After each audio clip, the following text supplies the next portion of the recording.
ഷാഫി റളിയല്ലാഹു അൻഹു വഫാത്തിന്റെ നേരത്ത് കവിത ചൊല്ലിയിട്ടുണ്ട്. ചരിത്രമാണ്. വഫാത്തിന്റെ നേരത്ത് കവിത ചൊല്ലി. എങ്ങനെ? ഇമാം ഷാഫി തങ്ങൾ ഹുജ്ജത്തുൻ ഫിൽ ലുഗ, ഭാഷയിൽ തെളിവാണ് ഷാഫി റളിയല്ലാഹു അൻഹു. പറഞ്ഞ ഭാഷക്ക് തെളിവാ ഷാഫി ഇമാമിന്റെ വചനങ്ങൾ. ഹുജ്ജത്തുൻ ഫിൽ ലുഗ ബിജ്മാഇൽ അഇമ്മ. അങ്ങനത്തെ മഹാനാണ്. സുബ്ഹാനല്ലാഹ്. ഷാഫി ഇമാം വഫാത്താകാൻ കിടക്കുമ്പോൾ ഇമാം മുസ്നി തങ്ങൾ വന്നിട്ടുണ്ട്. ഷാഫി ഇമാമിന്റെ അടുത്ത് ചോദിച്ചു, യാ അബാ അബ്ദുല്ലാഹ് കൈഫ അസ്ബഹ്ത, എങ്ങനെയുണ്ട് എന്ന് ചോദിച്ചു. അസ്ബഹ്തു മിനദ് ദുനിയാ റാഹില, ദുനിയാവിന്ന് പോവല്ലേ, എന്തൊക്കെയാണ് അള്ളാഹിന്റെ അടുത്തുള്ളതെന്ന് കാണാൻ പോവാണ്. സ്വർഗത്തിലേക്കോ നരകത്തിലേക്കോ ആവോ, പക്ഷേ എനിക്ക് അള്ളാഹുവിന്റെ നിഅമത്തിൽ പ്രതീക്ഷയുണ്ട് എന്ന് പറഞ്ഞ് ثم أنشأ يقول, ഒരു പാട്ടുപാടി ഷാഫി ഇമാം. നിനക്ക് ധൈര്യം വരണ്ടേ? എന്താണ് നേരത്തുള്ള ഇസ്തിഹ്ബാർ, ബുദ്ധിയുടെ അല്ലെങ്കിൽ ചിന്തയുടെ ഓർമ്മയുടെ ആ ഒരു സജീവ സാന്നിധ്യം.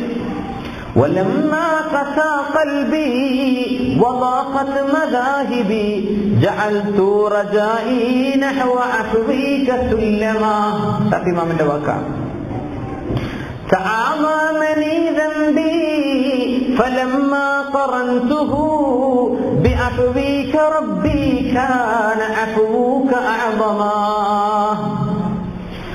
فما زلت ذا عفو عن الذنب لم تزل تجود وتعفو منة وتكرما. അല്ലാഹുവേ, തെറ്റ് ചെയ്തിട്ടുണ്ട് പടച്ചവനെ, തെറ്റ് ചെയ്തവനാണ്. പക്ഷേ എന്റെ തെറ്റിനേക്കാളൊക്കെ വലുതാണല്ലോ അല്ലാഹ് നിന്റെ മഗ്ഫിറത്ത്, നിന്റെ പ്രതിഫലം അങ്ങനെയാണല്ലോ.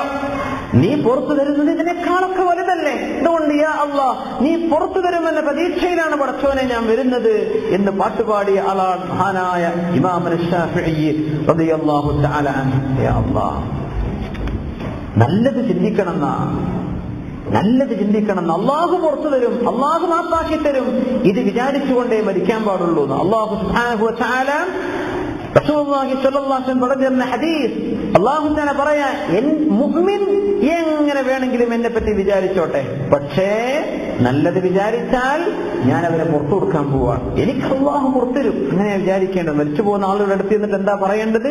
അള്ളാഹു നിങ്ങൾക്ക് പുറത്തുതരും, സാരല്ല, വിഷമിക്കണ്ട, അള്ളാഹു തആല പുറത്തുതരും, അള്ളാഹു മാപ്പാക്കി തരും, ഇതാണ് പറയേണ്ടതെന്ന് അള്ളാഹു സുബ്ഹാനഹു വ തആല അഹ്സിനു ظن ബില്ലാഹ്, അള്ളാഹുവിനെ സംബന്ധിച്ച് നല്ലത് വിചാരിക്കണം എന്ന് നമ്മളോട് പറഞ്ഞിട്ടുണ്ട്. യാ അല്ലാഹ്, അള്ളാഹു സുബ്ഹാനഹു വ തആല ആ നേരം അള്ളാഹുവിൽ നല്ലത് വിചാരിക്കുന്നവരാക്കി തെരുമാറാകട്ടെ. അള്ളാഹു നിങ്ങൾക്ക് പുറത്തുതരില്ല നല്ല വിചാരിക്കട്ടെ. മരണക്ക് ബോധ്യപ്പെടാണ്, സംഭവിക്കൂലേ? ഒരു ആക്സിഡന്റ് കിടക്കുക, വണ്ടി ഇങ്ങനെ മറിഞ്ഞുകൊണ്ടിരിക്കുക, ഉറപ്പ് രക്ഷപ്പെടില്ല എന്ന് ഉറപ്പിച്ചു, കലിമ കണ്ടിട്ടില്ല, ലാ ഇലാഹ ഇല്ലല്ലാഹ്, പടച്ചോനെ നീ എന്നെ മഗ്ഫിറത്ത് കൊണ്ട് പുതിയനെ അല്ലാഹ് മഗ്ഫിറത്ത് തന്നെ. പിന്നെ ആർക്കും വിളിക്കാൻ നിൽക്കണ്ട, റെഡിയാവും നിൽക്കുക, കലിമ ചൊല്ല ലാ ഇലാഹ ഇല്ലല്ലാഹ്, പിന്നെ മിണ്ടണ്ട. ലാ ഇലാഹ ഇല്ലല്ലാഹ് എന്ന് ചൊല്ലി പിന്നെ ഒന്നും പറഞ്ഞില്ല, ഒരു കൊല്ലം കഴിഞ്ഞ് മരിച്ചാലും അവസാനം കലിമ ചൊല്ലിയതിന്റെ കൂലി കിട്ടുന്നതാണ്. അവസാനം പറഞ്ഞ വാക്ക് ലാ ഇലാഹ ഇല്ലല്ലാഹ്. വേറെന്തേലൊക്കെ പറഞ്ഞു പോയാൽ പിന്നെ ചൊല്ലിക്കോളൂ ലാ ഇലാഹ ഇല്ലല്ലാഹ്. അല്ലേ? മംഗലാപുരത്തെ ഫ്ലൈറ്റ് ആക്സിഡന്റ് എന്ന് ആലോചിച്ച് നോക്കി, അതിനുള്ളിൽ നിന്ന് രക്ഷപ്പെട്ട് ഓടിയവരില്ലേ? കാണല്ലേ, മുമ്പിൽ അറിയല്ലേ ഒരു ഭാഗത്ത് തീ പിടിച്ചിട്ടുണ്ട്, ഓടാൻ പറ്റൂല, ഡോറുകളൊക്കെ ലോക്കാണ്. ഒരു കുറച്ചു നേരം, ഏതാനും സെക്കൻഡുകൾ, മിനിറ്റുകൾ മുമ്പിൽ കിട്ടൂലേ? ലാ ഇലാഹ ഇല്ലല്ലാഹ് കലിമ ചൊല്ലിയിരിക്കുക. വൽ ഗരീഖു ഷഹീദ് വൽ ഹരീഖു ഷഹീദ്, ഷഹാദത്തിന്റെ ആ നേരത്തെ കലിമ ചൊല്ലാൻ ഓർമ്മ ഉണ്ടാവുക. അല്ലാഹു നമ്മെ സഹായിക്കുമാറാകട്ടെ. ഇമാം ശാഫിഈ തങ്ങൾ അതാ പറഞ്ഞത്, വലമ്മാ ഖസാ ഖൽബി وضاقت مذاهبي جعلت رجائي نحو عفوك سلما. നാം ശിബിരി തങ്ങൾ ഒരു പാട്ട് പാടിയിട്ടാണ് വഫാത്താണെന്ന അള്ളാന്റെ റഹ്മത്തിനെ പറ്റി പാട്ട് പാടി. അവർ പാടിയ പാട്ട് يقول إن بيتا أنت ساكنه غير محتاج إلى السرج. നമുക്ക് പരിചയമുള്ള ചില വാക്കുകൾ വരുന്നുണ്ടല്ലേ? وجهك المأمول حجتنا يوم يأتي الناس بالحجج لا أتاح الله لي فرجا يوم أدعو منك بالفرج. അല്ലാഹുവിന്റെ റസൂലിനെ സ്വല്ലല്ലാഹു അലൈഹി വസല്ലം തങ്ങൾ അനുസ്മരിച്ചുകൊണ്ടും അല്ലാഹുവിന്റെ റഹ്മത്ത് ചോദിച്ചുകൊണ്ടും വഫാത്തായ ശിബിലി ഇമാമിന്റെ ഭാര്യ ഭയങ്കര നാവുള്ള ഭാര്യയായിരുന്നു. അല്ലാമ ശിബിലി തങ്ങളുടെ ചരിത്രമുള്ള വിഷയം നമ്മൾ പറയാം. ചില പെണ്ണുങ്ങൾ അങ്ങനെ ഉണ്ടാവും, ഭയങ്കര തൊള്ളുള്ള പെണ്ണുങ്ങളുണ്ടാവും, എന്നൊക്കെ പറയില്ല, നാവ് ഭയങ്കര. ശിബിലി മുഹമ്മദിനോട് പോയി ഇറച്ചുകൊണ്ടിരുന്നു പറഞ്ഞു, പൈസ അല്ലല്ലോ എന്ന് പറഞ്ഞു ശിബിലി ഇമാം. ഞാൻ പിടിച്ചോളൂ എന്ന് പറഞ്ഞു, പക്ഷെ പൈസയും കൊടുത്തു. ഒരു ഇറച്ചി വാങ്ങാൻ വേണ്ടി ചെന്നതാ, മാംസമായി കൊണ്ടുവരുമ്പോ അങ്ങനെ പൊതിഞ്ഞിട്ടാണ് തുറന്ന കൊണ്ടത്, കീസൊന്നുമില്ലല്ലോ. ഇങ്ങനെ പോരുടെ പോക്കിലൊരു പക്ഷി വന്നിട്ട് എടുത്തോണ്ട് യാ അല്ലാഹ്, ഇനി എങ്ങനെ പരീക്ഷിച്ചില്ല. ഉച്ചക്കുള്ള ഭക്ഷണത്തിനുള്ള ഇറച്ചിയാണ്. നേരെ പള്ളിയിൽ പോയി. ഈ പരീക്ക് ചെന്ന അവിടെ പ്രശ്നമാണ്. പള്ളിയിൽ പോയിരുന്നു. ബഹുറും കഴിഞ്ഞു, അസറും കഴിഞ്ഞപ്പോ ഇങ്ങനെ വീട്ടിൽ ചെല്ലുകയാണ്. അങ്ങനെ ഭാര്യന്റെ വെടിക്കെട്ടുകളൊക്കെ വരുന്നില്ല പ്രതീക്ഷയിൽ അങ്ങനെ ചെല്ലണത്. നിങ്ങൾക്ക് ഭക്ഷണം കഴിക്കണ്ടെങ്കോ ഉച്ചഭക്ഷണം കഴിച്ചോ എന്ന് ചോദിച്ചു. ഭക്ഷണം ആവശ്യമില്ല എന്നുള്ള രീതിയിൽ ഇങ്ങനെ പറഞ്ഞു. നിങ്ങൾക്ക് ഭക്ഷണം വേണ്ട, അപ്പൊ ഈ ഭക്ഷണം വെച്ചോന്ന് ചോദിച്ചു. അതേ ഭക്ഷണം വെച്ചു. എന്തേ കറി? ഇറച്ചി. എവിടുന്ന് നിനക്ക് ഇറച്ചി കിട്ടിയെന്ന് ചോദിച്ചു. അതെ, നിങ്ങൾ പോയി കുറച്ചൊന്ന് കഴിഞ്ഞപ്പോ 2 കഴുകന്മാർ പക്ഷികൾ നമ്മുടെ മുറ്റത്ത് വന്നിട്ടുണ്ട്, ഇറച്ചി പിടിച്ചിട്ട് തല്ലുകൂടുന്ന്. അവരിങ്ങനെ അതിന്റെ ഇടയിൽ നിന്ന് ആ ഇറച്ചി കഷ്ണം താഴെ വീണു. ഞാൻ എടുത്ത് കുക്ക് ചെയ്തിട്ടുണ്ട്. നല്ല ഇറച്ചിയെ നോക്കുമ്പോൾ അൽഹംദുലില്ലാഹ്, പടച്ചവനെ, ഞാൻ വീട്ടിലേക്ക് കൊണ്ടുവരേണ്ട ആ മാംസം എനിക്ക് പകരം ആളയച്ച് നീ എത്തിച്ചു കൊടുത്തല്ലേ പടച്ചവനെ. യാ അല്ലാഹ്, അൻത മാ ഖസ്സർത ഫി ശിബ്രി വശിബ്രി അല്ലദീ യുഖസ്സിറു ഫീ. പടച്ചവനെ, നീ എനിക്കൊരു കുറവും വരുത്തിയിട്ടില്ല. ഞാൻ ശിബ്ലിയാണ് നിന്റെ വിഷയത്തിൽ കുറവ് വരുത്തുന്നത്. ഞാനാണ് നീ നിനക്ക് ചെയ്യേണ്ടത് ചെയ്തരാത്തത്. എനിക്ക് ഞാൻ അർഹിക്കുന്നതിലും അപ്പുറം നീ ചെയ്തെന്നല്ല പടച്ചവനെ എന്ന് അല്ലാമ ശിബ്ലി റഹ്മഹുള്ളയുടെ വലിയൊരു അനുഭവമുണ്ട്. അവരാണ് മരിച്ചു പോകുമ്പോൾ അടുത്തുള്ള ആൾക്കാർ തെൽക്കീൻ ചൊല്ലി കൊടുക്കുക, ലാ ഇലാഹ ഇല്ലല്ലാഹ് എന്ന് ചൊല്ലിയേക്കണം. ആ നേരത്ത്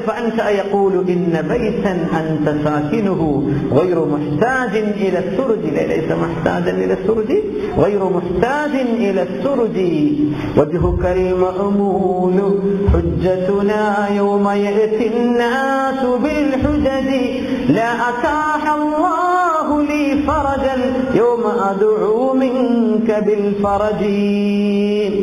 أحمد بن خضرويه رحمه الله മരിക്കാൻ പോകുമ്പോ ആളുകൾ ബഹുമാനപ്പെട്ടവരുടെ കണ്ണിങ്ങനെ നനഞ്ഞാൻ പോകുമ്പോ നനഞ്ഞുകൊണ്ടിരിക്കുകയാണ്, കരയാണ്. ചോദിച്ചു, എന്തേ? 95 വർഷമായി ഞാൻ മുട്ടിക്കൊണ്ടിരിക്കുന്ന വാതിൽ അല്ലാഹു എനിക്ക് തുറന്നു തരാണ്. 95 വയസ്സായി എന്നർത്ഥം. ആ വാതിൽ അല്ലാഹു തുറന്നു തരുമ്പോൾ ലാ അദ്രി അയഫ്തഹു ബിസ്സആദ, വിജയത്തിന്റെ കവാടമാണോ എനിക്ക് അല്ലാഹു തുറന്നു തരുന്നത്, അമിഷഖാവ, പരാജയത്തിന്റെ കവാടമാണോ എന്നെനിക്ക് ഓർമ്മയില്ല. ഞാൻ ആ ബേജാറിലാണെന്ന് മഹാനായ അഹ്മദ് ബിൻ ഖദറവൈഹി റഹ്മഹുല്ലാഹ് ആലോചിച്ചുകൊണ്ട് ആഖിറത്തെ കുറിച്ചുള്ള ചിന്തയിലാണ് പോകുന്നത്. യാ അല്ലാഹ്, പക്ഷേ അവരൊക്കെ പ്രതീക്ഷയിലാണ്. ആ പ്രതീക്ഷകൾ അല്ലാഹു തആല അവർക്ക് സാധിപ്പിച്ചു കൊടുക്കുകയാണ്. യാ അല്ലാഹ്, ദിബഈ ഇബ്നു ഹിറാസ് റഹ്മഹുല്ലാഹ്, മാഷാ അല്ലാഹ്, ഭയങ്കരമാണ്. മഹാനായ അബൂ നഈം തങ്ങൾ ഹില്യയിലും ഇബ്നുൽ ജൗസി തങ്ങൾ അല്ലാമ ഇബ്നുൽ ജൗസി അവരുടെ സഫ്വയിലും ഉദ്ധരിച്ചിട്ടുള്ള സംഭവമാണ്. ദിബഈ ഇബ്നു ഹിറാസ് എന്ന് പറഞ്ഞവർ നമ്മുടെ സിഹാഹിത്തയുടെ ഇമാമിങ്ങളുടെ ഒക്കെ ഹദീസിൽ വരുന്ന ഹദീസിന്റെ റാവിയാണ്. അവരുടെ തർജുമകളൊക്കെ അവരുടെ ബയോഗ്രഫിയൊക്കെ ഇമാമിങ്ങൾ ഒരുപാട് രേഖപ്പെടുത്തിയിട്ടുണ്ട്. അവരാണ് പറഞ്ഞത്, ഞാൻ എവിടേക്ക് പോകുന്നു എന്ന് മരണനേരത്തെ കണ്ണുകൊണ്ട് അറിയാതെ ഞാൻ ദുനിയാവിൽ ചിരിക്കൂല. യാ അല്ലാഹ്, നമുക്ക് ചിരിക്കാനല്ല ഭയങ്കര ആഗ്രഹം, ചിരിക്കാൻ. റസൂലുള്ളാഹി സ്വല്ലല്ലാഹു അലൈഹി വസല്ലം പറഞ്ഞ ഒരു മഹാനായ ഹാത്തിമുൽ അസ്വദ് തങ്ങൾ പറഞ്ഞ വാക്കാണ്, അൽ മുഅ്മിനു യുഹ്സിനു വയബ്കി വൽ മുനാഫിഖു യുസീഉ വയദ്ഹക്. മുഅ്മിനായ മനുഷ്യൻ നന്മ ചെയ്തിട്ട് കരയും. യാ അല്ലാഹുവിന്റെ നന്മ നീ സ്വീകരിച്ചിട്ടുണ്ടോ? മുനാഫിഖായ മനുഷ്യൻ യുസീഉ വയദ്ഹക്, എല്ലാ തോന്നിവാസം ചെയ്തിട്ട് ചിരിക്കുന്നവനാണ്. ഈമാനില്ലാത്തവൻ അല്ലാഹു തആല രക്ഷിക്കുമാറാകട്ടെ. പറയാണ്, സത്യം ചെയ്തു പറഞ്ഞു, ഞാൻ മരിക്കുന്ന വരെ ചിരിക്കൂല, ഞാൻ എങ്ങോട്ടാ പോകുന്നത് എന്ന് അറിയാതെ ഞാൻ ചിരിക്കൂല. അങ്ങനെ സത്യം അദ്ദേഹം അത് ബ്രേക്ക് ചെയ്തില്ല, മരണം വരെ കൊണ്ടു നടന്നു റിബഈ ഇബ്നു ഹിറാസ് റഹ്മത്തുള്ളാഹി അലൈഹി. ബഹുമാനപ്പെട്ട അബൂ നഈം തങ്ങൾ, ഇബ്നുൽ ജൗസി തങ്ങളൊക്കെ പ്രഗത്ഭരായ അലിമീങ്ങൾ. അവരൊക്കെ ഉദ്ധരിച്ച ഒരാളും ഒരു കുട്ടിയും ചോദ്യം ചെയ്യാൻ വേണ്ടി വരൂല. അങ്ങനത്തെ ഉലമാക്കളാണ്, ഹദീസ് പണ്ഡിതന്മാരാണ്. ഇബ്നുൽ ഹജർ തങ്ങൾ തഹ്ദീബ് തഹ്ദീബിൽ മഹാനായ റിബഈ ഇബ്നു ഹിറാസ് തങ്ങളുടെ 2 സഹോദരന്മാരുടെ അനുഭവം പറഞ്ഞിട്ടുണ്ട്. അവർ പറയാണ്, ഞങ്ങളുടെ ജ്യേഷ്ഠൻ റിബഈ ഇബ്നു ഹിറാഷ് റഹിമഹുല്ലാഹ് മരിച്ചു കിടക്കുമ്പോ മുഖത്ത് വസ്ത്രം ഇങ്ങനെ വെച്ചിട്ടുണ്ട്. കുറച്ച് കഴിഞ്ഞപ്പോ ആരോ വന്നപ്പോ ഞങ്ങൾ വസ്ത്രം ഇങ്ങനെ മുഖത്ത് നിന്ന് നീക്കിക്കൊടുത്തു കാണാൻ വേണ്ടിയിട്ട്. ആ നേരത്ത് ഞങ്ങളൊക്കെ കേൾക്കുന്ന ശബ്ദത്തിൽ ഒരു ശബ്ദം ഞങ്ങൾ കേട്ടു. ആരാ പറഞ്ഞത് ഓർമ്മല്ല. എന്താ പറഞ്ഞത്? ഇന്നി ഖദിംതു അലാ റഹീമിൻ റഹ്മാൻ, കാരുണ്യവാനായ അല്ലാഹുവിന്റെ അടുത്തേക്കാണ് ഞാൻ പോണത്. ഫതലഖാനി ബിറൗഹിൻ വറൈഹാൻ, അല്ലാഹു എല്ലാ അനുഗ്രഹവും കൊണ്ടാണ് എന്നെ സ്വീകരിച്ചിട്ടുള്ളത്. വലഖീതു റബ്ബൻ ഗൈറ ഗളബാൻ, എന്നോട് ദേഷ്യപ്പെടാത്ത റബ്ബിനെയാണ് ഞാൻ കാണുന്നത്. അസ്അലുക്കും ബില്ലാഹ്, അല്ലാഹനെ വിചാരിച്ചിട്ട് ഞാൻ നിങ്ങളോട് ചോദിക്കട്ടെ, അൻ തഅജിലു ബിജിഹാദി, എന്നെ വേഗം പോയി ഖബറടക്കി, എന്നെ ലൈറ്റാക്കല്ലേ, വേഗം പോയി ഖബറടക്കി തരി. ഫഇന്ന റസൂലല്ലാഹി സ്വല്ലല്ലാഹു അലൈഹി വസല്ലം യൻതദിറു ദഫ്നി, എന്നെ മറവാടുന്നത് അല്ലാഹുവിന്റെ റസൂൽ കാത്തിരിക്കുകയാണ്, എന്നെ വേഗം കൊണ്ടുപോയി മറവ് ചെയ്തതിന് എന്ന് റിബഈ ഇബ്നു ഹിറാഷ് റഹിമഹുല്ലാഹ് പറഞ്ഞത് ഉദ്ധരിച്ചത് അല്ലാമ ഇബ്നു ഹജർ റളിയല്ലാഹു തആല തഹ്ദീബ് തഹ്ദീബിൽ അവരുടെ തർജുമ പറഞ്ഞ സമയത്ത്, അവരുടെ ബയോഗ്രഫി പറഞ്ഞ വിഷയത്തിൽ ഇത് രേഖപ്പെടുത്തിയിരിക്കുകയാണ്. മുഅ്മിനീൻ അങ്ങനെയാ, കൊണ്ടൊരു മരണപ്പെട്ട നമ്മളിങ്ങനെ വെച്ച് നമ്മൾ ഗൾഫുകാർക്ക് വേണ്ടിയിട്ട് ഈ ഫിത്ന തുടങ്ങിയത്, ഇങ്ങനൊരു ബിദ്അത്ത് തന്നെ തുടങ്ങിയത് അല്ലേ?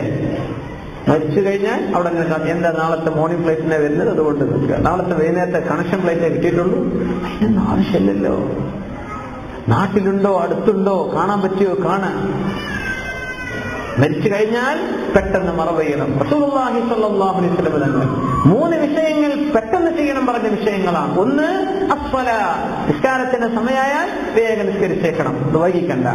2 മൗത്ത്, മരണം ആസന്നം, മരണം മരിച്ചു കഴിഞ്ഞാൽ പെട്ടെന്ന് നിങ്ങൾ മറവ് ചെയ്തേക്കണം. അതൊക്കെ ഇവിടെ അറബികളൊക്കെ അതിൽ ഭയങ്കര ഉഷാറാ സുന്നത്തിന്റെ വിഷയം. നമ്മൾ വിചാരിക്കും ഇവർക്കൊന്നും മരിച്ചവരോട് സ്നേഹമില്ലാത്തോണ്ട്, അങ്ങനെയൊന്നല്ല. ഇവർക്ക് സ്നേഹയും കൃപയും എല്ലാം ഉള്ളവരാ. ഇതൊരു സുന്നത്താണ്, അതിവിടെ നിലനിന്നു പോരുന്ന സംഗതിയാണ്. നമ്മളത് ശീലിക്കണം. നമ്മൾ ആരും ഫോൺ ചെയ്ത് പറയണ്ട, ഞാൻ വന്നിട്ട് ഫോൺ എടുത്താൽ മയ്യത്തെടുത്താൽ മതി, ഞാൻ വന്നിട്ട് മറവ് ചെയ്താൽ മതി, ഇതൊന്നും നമ്മൾ പറയണ്ട. വലിയൊരു സുന്നത്ത് റസൂലുള്ളാഹി സ്വല്ലല്ലാഹു അലൈഹി വസല്ലം പറഞ്ഞിട്ടുണ്ട്. നല്ല മയ്യത്താണോ അതിന് സ്വർഗമാണ് ഖബർ. ഖബർ വെറും മണ്ണല്ലല്ലോ, അതൊന്നുകിൽ സ്വർഗമാണ് അല്ലെങ്കിൽ നരകക്കുണ്ടാണ്. നല്ല മയ്യത്താണെങ്കിൽ ആ സ്വർഗത്തിലേക്ക് തന്നെ കൊണ്ടുപോയിക്കോലെ, നിങ്ങൾ എന്തിനാ ഇവിടെ വെച്ചിട്ട് നിൽക്കുന്നത്? മോശമായ മയ്യത്താണോ, എന്തിനാണ് ഈ ശവം ഈ ദുന്യാവിന്റെ മേലെ കൊണ്ടുപോയി മറവ് ചെയ്തേക്കണം? 2 നിലക്കും അത് ഖൈറാൻ. എന്തിനാ അവിടെ വെച്ച് നിൽക്കുന്നത്? മുഅ്മിനിനത് ഖൈറാൻ. മുനാഫിക്കായ മനുഷ്യൻ എന്തിനാണ്, അല്ലെങ്കിൽ കാഫിറായ മനുഷ്യൻ, അല്ലെങ്കിൽ മുസീഉം തിന്മ ചെയ്ത് നടക്കുന്നവൻ എന്തിനാണ് അതോട് വെച്ചുകൊണ്ട് നിൽക്കുന്നത്? കൊണ്ടുപോയി മറവ് ചെയ്തേക്കും. 2 നിലക്കും മരണം പെട്ടെന്ന് മറവ് ചെയ്യൽ പെട്ടെന്നാക്കി തീർക്കണം എന്നാണ്. നാട്ടിൽ ചെല്ലുക, നമുക്ക് അവിടെ ചെന്നിട്ട് അവർക്ക് വൈകി നിസ്കരിക്കാം, അവരുടെ ഖബറിന്റെ അടുത്ത് പോയിട്ട് നിസ്കരിക്കാം, ഒക്കെ ചെയ്യാലോ. സുബ്ഹാനല്ലാഹ്, നമ്മൾ അതിനു വേണ്ടി അങ്ങനെയൊന്നും അവർ വസിയത്ത് ചെയ്യരുത്. ഞാൻ വന്നിട്ട് മറവ് ചെയ്താൽ സൗകര്യപ്പെടുകയാണ്. എല്ലാവരും എത്താനുള്ള ഏകദേശ സമയമൊക്കെ കണ്ടു, മറവ് ചെയ്തേക്കാൻ ഞാൻ എത്തിയാലും ഇല്ലെങ്കിലും കാര്യങ്ങളൊക്കെ ആ സമയത്ത് നടന്നോട്ടെ. ഇതാണ് നമ്മൾ പറയുന്നത്. 3ാമത്തെ ഒരു വിഷയം പറഞ്ഞു റസൂലുള്ളാഹി സ്വല്ലല്ലാഹു അലൈഹി വസല്ലം. പ്രായപൂർത്തി എത്തിയ ഒരു പെൺകുട്ടി അവൾക്ക് വിവാഹത്തിലേക്ക് ആഗ്രഹം തോന്നി തുടങ്ങിയാൽ പെട്ടെന്ന് കല്യാണം കഴിച്ചു കൊടുത്തേക്കണം. അതിന് 16ന്റെ കണക്കില്ല, 18ന്റെ കണക്കില്ല. അവൾക്ക് വിവാഹത്തിലേക്ക് ആഗ്രഹം തോന്നി തുടങ്ങിയോ, വിവാഹം കഴിച്ചില്ല, അവൾക്ക് കുഴപ്പമൊന്നും, നിങ്ങൾക്ക് പഠിക്കാൻ തോന്നാണ്, പഠിപ്പിച്ചോളി. അവൾക്ക് വിവാഹത്തിലേക്ക് ആഗ്രഹം തോന്നി തുടങ്ങിയിട്ടുണ്ട്, ഒരു ഫിത്നയിലേക്ക് എത്തിപ്പെടും. നിക്കാഹിലൂടെ നടക്കട്ടെ, ഹലാലിലൂടെ ആയിക്കോട്ടെ. ഇത്രയും മുഅ്മിനീങ്ങൾ പറഞ്ഞിട്ടുള്ള ആ വിഷയം നമ്മുടെ ചർച്ചയുടെ ഭാഗമല്ല. ഈ 3 വിഷയങ്ങൾ പെട്ടെന്ന് ചെയ്യണമെന്ന റസൂലുള്ളാഹി സ്വല്ലല്ലാഹു അലൈഹി വസല്ലം. സല്ലു അലൻ നബി മുഹമ്മദിൻ വആലിഹി. അല്ലാഹുമ്മ സല്ലി അലാ സയ്യിദിനാ മുഹമ്മദിൻ വഅലാ ആലി സയ്യിദിനാ മുഹമ്മദിൻ വബാരിക് വസല്ലിം അലൈഹി.